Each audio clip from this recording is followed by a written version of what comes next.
Olá, estudantes da primeira série. Nesse vídeo vamos falar sobre Roma, artes visuais. Desde o começo, Roma teve uma mentalidade prática acima de tudo. Tiveram grande influência grega, pois acharam pontos positivos, mas nem tudo quiseram aproveitar.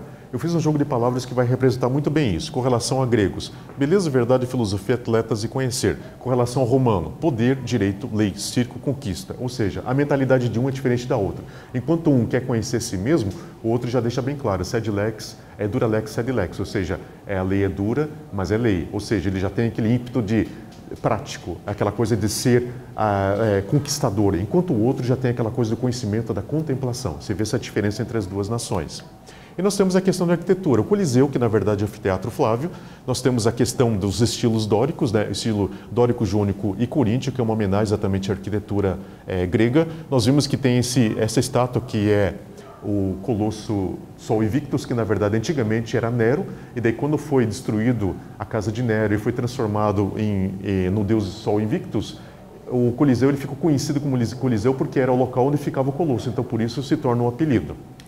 E nós vimos também a questão do Panteão. O Panteão é totalmente uma estrutura grega, só que a gente vê na parte de trás uma imitação exatamente do Coliseu. Por quê? Tem essa parte arredondada. Só que uma coisa bem interessante é o arco. Nós temos exatamente uma cúpula e esse orifício em cima da cúpula é chamado de óculo. É onde entra a luz, onde entra o ar dentro dessa estrutura, porque ela tem paredes muito grossas, então ela não tem janelas. Uma inovação também na arquitetura.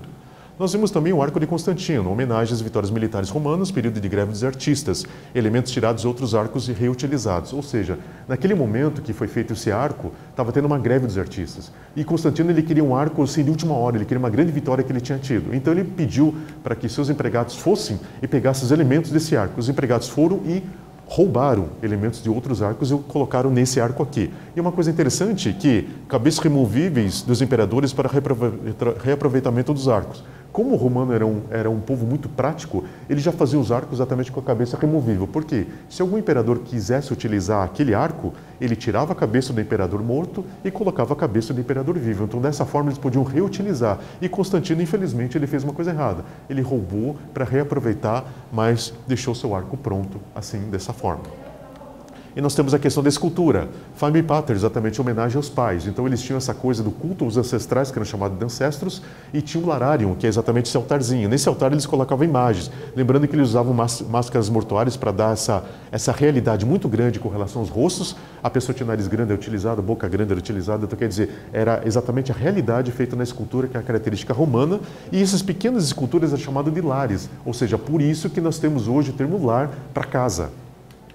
E nós temos a questão das esculturas equestres muito famosas, lançadas exatamente por Roma, e nós temos um códice. 4 patas no chão, a pessoa ela teve morte natural, ou seja, ela teve uma vida normal. 3 patas no chão, que nem esse imperador, ele teve um ferimento durante uma batalha e esse ferimento veio tirar a vida dele posteriormente.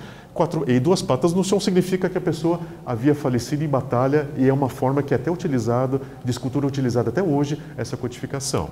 Nós vimos também com relação à pintura decorativa. Nós vimos, muito interessante, que o romano foi que trouxe exatamente a ideia de perspectiva. Eles começaram a perspectiva de uma maneira bem simples, mas já deram exatamente essa ideia de ampliação do ambiente. Lembrando que eles não tinham janelas nos domos, que eram as casas romanas, eles tinham aberturas no teto, então por isso eles tinham que fazer uma coisa decorativa, para não ficar uma coisa tão trivial. Então eles faziam ampliação, como fossem janelas falsas. Fazia aquele famoso falso 3D. Você chega perto achando que uma coluna, quando se pega, você vê que é uma parede. É uma coisa que é uma ilusão de ótica, eles já faziam.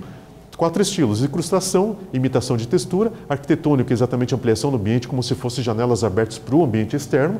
Nós temos exatamente o terceiro, que é ornamentação, questão de enfeites, e o número 4, que é o ecletismo, que é a mistura desses 2 primeiros, que é uma mistura agradável de se ver.